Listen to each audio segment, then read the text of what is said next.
Hello everyone, my name is निवेश कश्यप। तो इस वीडियो में हम लोग बात करने वाले हैं 70th बीपीएससी मेंस के स्ट्रैटेजी को लेकर के। काफ़ी स्टूडेंट का सवाल आ रहा था कि सर हम तो प्रीलिम्स के लिए पढ़ लेते हैं, हमारे पास मटेरियल भी सफिशिएंट होता है, लेकिन जहाँ तक मेंस की बात आती है तो मटेरियल्स तो अवेलेबल है, लेकिन हमें किस तरीके से पढ़ना है, किस तरीके से जो है नोट्स हमें प्रिपेयर करने हैं और किस तरीके से हमें आंसर राइटिंग करना है, इसमें दिक्कत आती है। तो आज मैं आपसे उसी पे बात करूंगा कि 4 महीने में 3 to 4 मंथ्स में आप बीपीएससी मेंस का सिलेबस कैसे खत्म कर सकते हैं, और इस पे हम सारी बातें करेंगे। साथ ही साथ हम इस पे भी बात करेंगे कि बुक्स कौन सा आप प्रेफर कर सकते हो, उस बुक से नोट्स कैसे आपको बनाना है। ठीक है, अगर आप सेल्फ प्रिपरेशन कर रहे हैं तो आपको किस तरीके से आंसर राइटिंग प्रैक्टिस करना है, इन सारी चीज़ों पे हम बात करने वाले हैं। तो चलिए स्टार्ट करते हैं। तो सबसे पहले मैं आपको सिलेबस का एक बाइफरकेशन दे देता हूँ ताकि आपको आइडिया रहे। तो यहाँ पे आपको दिख रहा होगा कि प्रीलिम्स का सिलेबस आपको पता ही है कि history, science, general science and even tech के क्वेश्चंस भी आने लगे हैं। जो 69th बीपीएससी हुआ था उसमें साइंस एंड टेक से भी रिलेटेड क्वेश्चंस काफ़ी पूछे गए थे। तो पहले बच्चे क्या करते थे कि जनरल साइंस सिर्फ पढ़ के चले जाते थे, लेकिन अभी आपको क्या करना है, साइंस एंड टेक भी पढ़ के जाना है प्रीलिम्स के लिए भी। अगेन बिहार जीके से सवाल आता है बहुत सारा, polity, geography and economics and current affairs. कौन सा है? Current affairs. तो ये जो है प्रीलिम्स का सिलेबस है और काफ़ी हद तक इस पे आपका कमांड भी होता है, बहुत सारे बच्चे इसको अच्छे से करके भी जाते हैं। तो प्रीलिम्स में जहाँ तक मुझे फीडबैक मिला तो बहुत ज़्यादा इशू नहीं होता, ना तो मटेरियल को लेकर के, ना बुक्स को लेकर के, ना ही स्ट्रैटेजी को लेकर के, क्योंकि प्रीलिम्स का जो सिलेबस है बहुत ही एक फिक्स तरीके से होता है और ऑब्जेक्टिव नेचर का है, तो सिंस बच्चे इसको अच्छे से कर पाते हैं। लेकिन मुद्दा होता है मेंस में, जहाँ पे बहुत सारे ऐसे बच्चे होते हैं जो मेंस का नहीं करते हैं। प्रीलिम्स का तो बहुत अच्छे से करके जाते हैं, प्रीलिम्स पास भी हो जाते हैं, लेकिन मेंस में कहीं ना कहीं उनको प्रॉब्लम आती है। तो आज हम चर्चा करेंगे मेंस की स्ट्रैटेजी को लेकर के, और साथ ही साथ हम कौन सा बुक्स आपको रेफर करना है उसके बारे में भी हम थोड़ा सा बात करने वाले हैं। तो सबसे पहले हम बात करते हैं जीएस पेपर 1। पहले मैं आपको बता दूं कि बीपीएससी मेंस का जो सिलेबस है मेंस का, वो है GS1, GS2 एंड ऑप्शनल पहले होता था जो कि सब्जेक्टिव होता था, अब क्या है, ऑप्शनल आपका ऑब्जेक्टिव हो गया है। क्या हो गया है? ऑब्जेक्टिव 100 मार्क्स का। इसमें आप ये जो नंबर इसमें लाओगे, आप जो भी 40, 50, 60, 70, ये आपके मेरिट में ऐड नहीं होगा। मीन्स ऑप्शनल सब्जेक्ट जो है अब ये क्वालिफाइंग इन नेचर है, क्वालिफाइंग इन नेचर है। तो ऑप्शनल के लिए बहुत ज़्यादा मेहनत करने की ज़रूरत नहीं है। आपका जो भी ऑप्शनल है, जो चूज़ करते हो, उसमें आपका बेसिक कमांड है तो आप क्वालिफाई कर जाओगे। तो ऑप्शनल को भी रहने देते हैं। फिर हम बात करते हैं जीएस पेपर 2, यानी कि जनरल स्टडीज़ पेपर 2। इसमें कुछ सब्जेक्ट्स हैं, GS1 में हम इसको 1 by 1 डिस्कस करेंगे। और एक और आपका पेपर होता है एसे का, एसे पेपर। तो ये 3 जो है आपके मेंस के मार्क्स में ऐड होता है, यानी कि मेरिट इसी 3 पेपर के बेसिस पे आपका बनेगा बीपीएससी में। तो चलिए 1 by 1 स्टार्ट करते हैं। तो जीएस पेपर 1 में सब्जेक्ट क्या क्या है और आपको इसको किस तरीके से करना है, कौन सा बुक रेफर करना है, इन तीनों चीज़ों पे हम बात करने वाले हैं। तो सबसे पहले जीएस पेपर 1 में जो फर्स्ट आपका सेक्शन होता है वो होता है modern history and art and culture. ये दोनों जो होगा आपका एक सेक्शन में दिया जाएगा।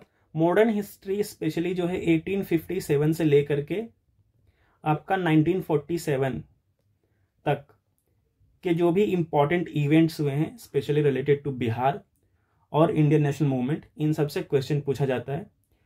जैसे कि अगर मैं मॉडर्न हिस्ट्री की बात करूं तो इसमें चंपारण सत्याग्रह, ठीक है, गांधी के बारे में जो इंपॉर्टेंट पर्सनालिटी हैं, रविंद्रनाथ टैगोर के बारे में, पंडित जवाहरलाल नेहरू के बारे में, राजेंद्र प्रसाद के बारे में, स्वामी दयानंद सरस्वती के बारे में। तो इन सब से पर्सनालिटी से रिलेटेड भी क्वेश्चन पूछे जाते हैं, किस तरीके से नेशनल मूवमेंट में बिहार का कॉन्ट्रीब्यूशन रहा है। ठीक है, ये सब रिपीटेटिव सवाल पूछे जाते हैं बार बार अगर मॉडर्न हिस्ट्री की बात करूं तो। ठीक है, अगर आप क्वेश्चन उठा के देखोगे प्रीवियस ईयर उठा के देखोगे तो कहीं ना कहीं जो कॉन्सेप्ट है, कोर जो कॉन्सेप्ट है जहां से सवाल पूछे गए वो एक ही, मतलब रिपीटेटिव आपको दिखेगा वहां पे। बस क्वेश्चन का लैंग्वेज बदल दिया जाता है, पैटर्न बदल दिया जाता है, लेकिन जो इसेंस है सवाल का वो वहीं पे मतलब वही चीज़ है। ठीक है, तो मॉडर्न हिस्ट्री में अगर आप प्रीवियस ईयर देखते हो तो आपको एनालाइज हो जाएगा कि कहाँ से सवाल पूछे जाते हैं और कौन सा इंपॉर्टेंट टॉपिक है जो आपको करके जाना है। ठीक है, एजुकेशन से, टेक्निकल एजुकेशन, वेस्टर्न एजुकेशन पे का बिहार पे क्या इम्पैक्ट रहा, इन सबसे सवाल रिपीटेटिव तरीके से पूछे जा रहे हैं। वहीं पे आर्ट एंड कल्चर की बात करूं तो आर्ट एंड कल्चर में आपसे अगेन शॉर्ट जो आंसर टाइप क्वेश्चंस होते हैं वो भी पूछे जा रहे हैं, जैसे कि पाला आर्ट, मौर्यन पेंटिंग के बारे में, मौर्यन स्कल्पचर्स के बारे में, ठीक है, पटना कलाम पेंटिंग के बारे में, इन सब से सवाल पूछा जाता है रिपीटेटिव तरीके से। तो ये श्योर शॉर्ट क्वेश्चंस आते ही आते हैं। उसके बाद current events of national and international importance, यानी कि करंट अफेयर्स से सवाल जो पूछे जाते हैं, जो कि एक साल के अंदर जो इंपॉर्टेंट करंट इवेंट्स हुए, जैसे कि इस बार हो सकता है यूनिफॉर्म सिविल कोड पे पूछा जाए, अयोध्या राम टेम्पल पे पूछा जा सकता है, ठीक है, इलेक्शन से कुछ रिलेटेड पूछा जा सकता है, जैसे इलेक्टोरल बॉन्ड अभी अनकॉन्स्टिट्यूशनल किया गया, उससे सवाल पूछा जा सकता है। तो ये सब आपको प्रिपेयर करके जाना है, इस तरीके से रखना है। ठीक है, स्टैटिस्टिक्स से भी सवाल पूछा जाता है, डेटा इंटरप्रिटेशन वगैरह। तो ये थर्ड सेक्शन आपका है, ये सेकंड सेक्शन और ये थर्ड सेक्शन। तो ये तीन जो है सेक्शन आपसे जीएस पेपर 1 में पूछा जाना है। ठीक है, तो ये तो बिल्कुल आप प्रैक्टिस के थ्रू कर सकते हो, ये बिल्कुल आपके प्रैक्टिस पे डिपेंड करता है कि कितना प्रैक्टिस करते हो उस पे, और ये सबसे ज़्यादा स्कोरिंग होता है। यहाँ पे आपके मार्क्स डिडक्ट होने के बहुत कम चांसेस हैं, अनलेस कि आप गलत करके आ जाओ। ठीक है, तो बेसिकली आपको क्या करना है, modern history, art and culture पे ध्यान देना है, और जिसमें सवाल बहुत ही प्रेडिक्टेबल होते हैं, ऐसा नहीं कि आपको आउट ऑफ बॉक्स पूछ दिया जाएगा। तो ये जीएस पेपर 1 है। अब हम बात करते हैं जीएस पेपर 2 की। इसमें फर्स्ट सेक्शन जो आपका है पॉलिटी एंड गवर्नेंस का है। अगेन इसमें भी बहुत सारे ऐसे सवाल जो दिखेंगे आपको जो कि रिपीटेटिव इन नेचर होते हैं, लेकिन कुछ सवाल इसमें से करंट इवेंट बेस्ड भी हो सकते हैं, करंट इवेंट बेस्ड। अब जैसे कि फॉर एग्जाम्पल अगर मान के चलो यूनिफॉर्म सिविल कोड आपको यहाँ नहीं पूछा गया, तो हो सकता है आपको पॉलिटी एंड गवर्नेंस में पूछ लिया जाए, क्योंकि यूनिफॉर्म सिविल कोड जो है कॉन्स्टिट्यूशन में दिया गया है और ये इवेंट मतलब इशू करंट में भी चल रहा है, तो इसकी वजह से ये सवाल यहाँ पे भी आ सकता है। ठीक है, तो आपको इस तरीके से ध्यान में रखना है। तो इसका सबसे बढ़िया तरीका होता है कि आप प्रीवियस ईयर को देखें। प्रीवियस ईयर से आपको आइडिया लगेगा कि ज़्यादातर वो सवाल पूछे गए हैं, most of the questions are asked जो कि करंट न्यूज़ में रहे हैं, related to polity and constitution या गवर्नेंस। ठीक है, इसमें पंचायती राज से रिलेटेड कुछ हो सकता है, इलेक्शन से रिलेटेड, जैसे भी लोकसभा का इलेक्शन है 2024 में, तो बहुत हाई चांस है कि इस पे इलेक्शन कमीशन पे सवाल पूछ लिया जाए आपसे। तो ये सब चीज़ें आपको गो थ्रू करना है। ठीक है, दूसरा सेक्शन होता है हमारा जियोग्राफी एंड इकोनॉमिक्स का। इसमें भी आपको करके जाना है और इसमें ज़्यादा रिपीट नहीं होते हैं सवाल। ठीक है, ये बेसिकली सवाल पूछा जाता है आपका जो होगा, जैसे कि जो भी इवेंट्स इकोनॉमिक्स में, जैसे बजट से, अगर बजट आया होगा, जैसे जून जुलाई में बजट आएगा जो फाइनली, उससे सवाल रिलेटेड करंट इवेंट से सवाल पूछे जाते हैं। ज्योग्राफी में कुछ सवाल जो होता है स्टैटिक्स होता है, और मॉनसून से रिपीटेटिव सवाल पूछे गए हैं। ठीक है, मॉनसून किस तरीके से बिहार को इम्पैक्ट करता है। ठीक है, बिहार का ज्योग्राफी स्पेशली यहाँ पे जो है बिहार का सेक्शन जो है बहुत इंपॉर्टेंट हो जाता है। ठीक है, कि geographical condition of Bihar, minerals के बारे में कभी पूछ लिया जाता है, डेमोग्राफिक कंडीशंस के बारे में पूछ लिया जाता है। ठीक है, इकोनॉमिक डेवलपमेंट बिहार में कैसा होना है, कैसा हुआ था, तो ये सब डेटा आपको याद रखना है, सेंसस का डेटा याद रखना है, स्पेशली रिलेटेड टू बिहार। तो आपको इस तरीके से प्रिपेयर करके जाना है। साइंस एंड टेक से अगेन बहुत ही एवरेज लेवल का सवाल पूछा जाता है। ठीक है, और बहुत मोस्ट ऑफ द सवाल ऐसे होते हैं जो जनरल नेचर के होते हैं, कि role of science and tech in development of country और बिहार। ठीक है, तो इस तरीके से सवाल पूछे जाएंगे, इंटरनेट से रिलेटेड, एआई से रिलेटेड। तो ये सब इस तरीके का सवाल पूछा जाता है। प्रीवियस ईयर देखोगे तो आपको एक फेयर आइडिया लगेगा। अब हम बात करते हैं बुक्स रिलेटेड, कौन सा जो है आपको बुक रेफर करना चाहिए। तो सबसे पहले हम बात करते हैं प्रीवियस ईयर। सबसे फर्स्ट काम आपको जो करना है वो प्रीवियस ईयर से करना है। कहाँ से? प्रीवियस ईयर से, प्रीवियस ईयर से। प्रीवियस ईयर कोई भी आप एडिशन उठा सकते हो, कोई भी किताब उठा सकते हो प्रीवियस ईयर। बस प्रीवियस ईयर से आपको ये आइडिया लेना है कि सवाल किस टॉपिक से पूछे गए हैं, इंपॉर्टेंट टॉपिक्स कौन कौन से, इंपॉर्टेंट टॉपिक्स कौन से हैं, किस सेक्शन से ज़्यादा सवाल पूछे गए हैं, तो आपको ये प्रीवियस ईयर एनालिसिस करने में फ़ायदा मिलेगा। ठीक है, तो इससे आपको आइडिया लगेगा कि कौन सा इंपॉर्टेंट टॉपिक है, कहाँ मुझे ज़्यादा ध्यान देने की जरूरत है। सबसे बेहतर है जो कि आप देख सकते हो, जैसे एडिटेरिया का मेंस एग्जाम है, इसमें सॉल्व पेपर दिया हुआ है सब्जेक्ट वाइज। ठीक है, तो modern history and art and culture से क्या क्या सवाल पूछे गए हैं वो आप देख के आपको एक पता लग जाएगा, और कैसा आंसर लिखना है ये भी थोड़ा बहुत आइडिया आपको लगेगा उसमें। ठीक है, तो आप इसको रेफर कर सकते हैं या किसी भी प्रीवियस ईयर को रेफर कर सकते हैं। ठीक है, सेकेंड बात करते हैं। सिंस आपको एक चीज और बता देना चाहता हूं कि जो 69th एंड 68th बीपीएससी का मेंस हुआ, तो इसमें काफी चेंज देखने को मिला है। ठीक है, नंबर ऑफ क्वेश्चंस जो है इंक्रीज कर दिए गए हैं।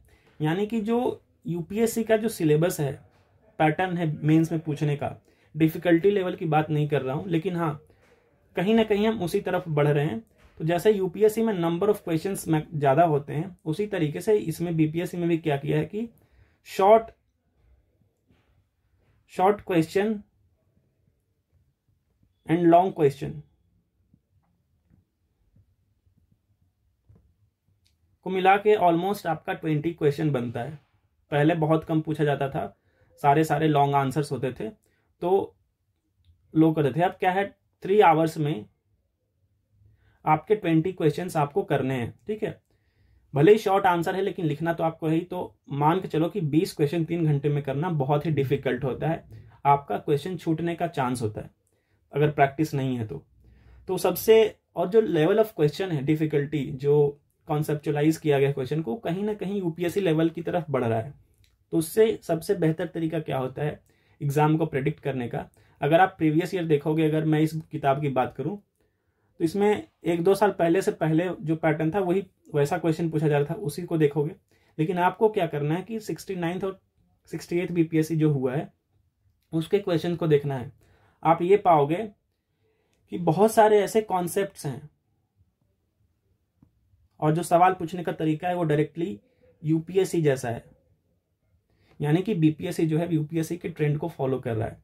तो आपको क्या करना है कि दृष्टि आईएएस की एक मेंस कैप्सूल सीरीज आती है, ये हालांकि यूपीएससी के लिए है लेकिन आपको इसको परचेज करना है। क्यों ऐसा मैं बोल रहा हूं, क्योंकि देखो इसमें जीएस जो सब्जेक्ट्स हैं, चाहे वो यूपीएससी का हो, बीपीएससी का हो, यूपीपीसीएस का हो, वो बहुत हद तक सेम ही होता है। तो यहाँ पे देखो इसमें क्या दिया हुआ, मॉडर्न हिस्ट्री, ज्योग्राफी, तो ये दोनों सब्जेक्ट आपके बीपीएससी के मेंस में है।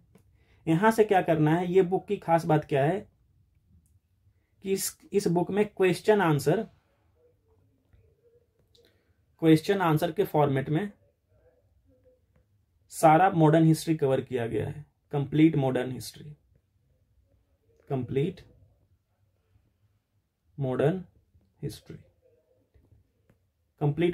को कवर किया गया क्वेश्चन आंसर के फॉर्मेट में। इससे क्या होता है कि जब आप मॉडर्न हिस्ट्री पढ़ते हो उसके बाद आप क्वेश्चन देखोगे, आपने पता चला कि सपोज करो 1857 के रिवोल्ट से बहुत सारे क्वेश्चन पूछे गए, तो आपको इस बुक से वो क्वेश्चन ढूंढना है और पढ़ना है, देखना है कि क्या क्या अच्छे से दिया। क्योंकि इस बुक की खास बात यह है कि जो आंसर्स दिए गए हैं वो बहुत ही सिस्टमैटिक है। ठीक है, सिस्टमैटिक आंसर दिया गया है इस बुक में। इससे आपका कॉन्सेप्ट भी क्लियर होगा और आंसर किस तरीके से लिखते हैं वो भी आपको आइडिया लगेगा। आप इस बुक से जो है राइटिंग प्रैक्टिस भी कर सकते हो, राइटिंग प्रैक्टिस, जो कि आपके मेंस में हेल्प करेगा। ठीक है, तो जो भी प्रीवियस ईयर में पूछा गया है बिहार से रिलेटेड या जो भी, आपको इस बुक में ढूंढना है और उससे आपको प्रैक्टिस करना है।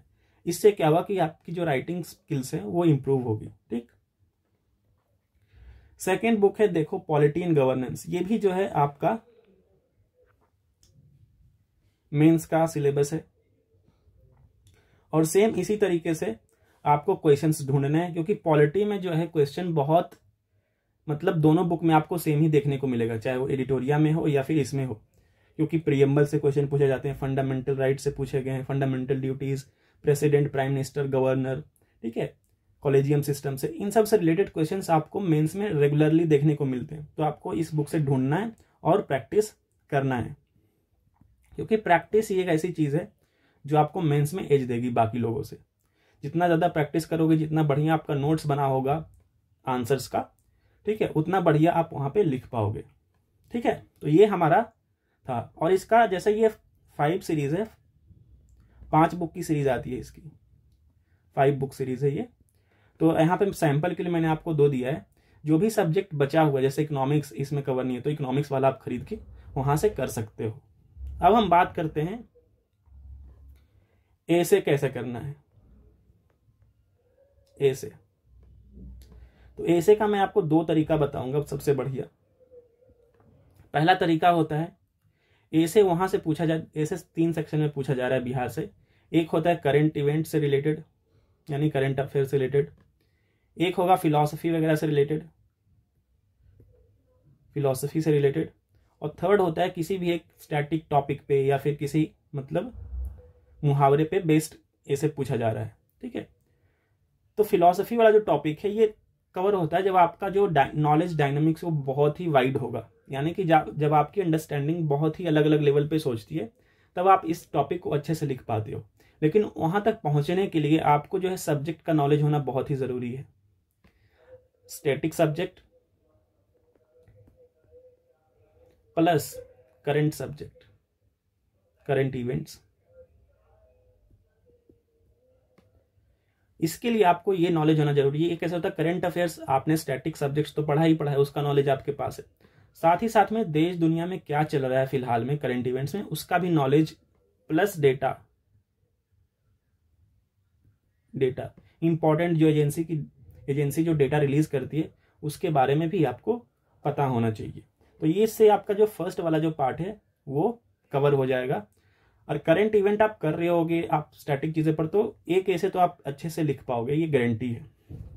दूसरा जो फिलॉसफी वाला जो टॉपिक पूछ लिया जाता है, उसके लिए आपको क्या करना है, किसी भी कोई book, any book related to ऐसे, स्पेशली जो यूपीएससी की कोचिंग वगैरह होती है उनके वेबसाइट पे जाओगे तो आपको मटेरियल मिल जाएगा ऐसे से रिलेटेड, फिलॉसफी ऐसे से रिलेटेड। वहां से आप जो है इसको प्रैक्टिस कर सकते हो। लेकिन ये भी जो होता है सोसाइटी से रिलेटेड ऐसे ही पूछे जाते हैं, सोसाइटी से रिलेटेड ऐसे फिलॉसफी में पूछा जाता है, तो इस पे देखना है। और थर्ड इंपॉर्टेंट चीज जो है, जो कि लास्ट 69 में 68 में पूछा गया था, वह है कि किसी मुहावरे दिया जाएगा, कोई भी idioms and phrases kind of, जैसे एक भोजपुरी में था दिया गया, अभी नाम याद नहीं आ रहा है, उस पे ऐसे लिखना था। तो वो आप तभी लिख पाओगे जब आपको उस, जैसे अगर बिहार का एग्जाम दे रहे हो तो बिहार के कल्चर के बारे में, बिहार के कस्टम के बारे में, बिहार के ज्योग्राफी, पॉलिटी, हर एक का अगर नॉलेज आपका होगा लैंग्वेज के बारे में, तब आप उस ऐसे को अच्छे से लिख पाओगे। तो उसके लिए आपको क्या करना है मैं बता रहा हूं कि सबसे पहले बिहार के बारे में आपको बहुत अच्छे से क्लियर होना चाहिए सब कुछ, लैंग्वेज, कस्टम, ट्रेडिशन, अभी से पढ़ना शुरू कर दो। क्योंकि लास्ट मोमेंट में क्या होता है कि आप अचानक से 1 महीने 1.5 महीने में नहीं कर पाओगे।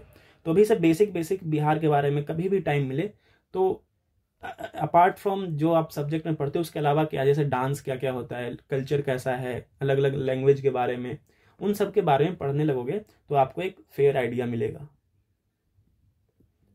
मिलेगा, उससे आपका प्रिपरेशन हो सकता है। और लास्ट के 1 महीने में आपको प्रैक्टिस करके जाना है। तो अगर आपकी ये स्ट्रैटेजी है तो आप मान के चलो कि आपका सिलेबस जो है खत्म होगा। अब हम बात करते हैं टाइम ड्यूरेशन की। टाइम ड्यूरेशन, तो टाइम ड्यूरेशन बहुत इंपॉर्टेंट आता है। आपको करना है 1 मंथ फॉर ईच पेपर,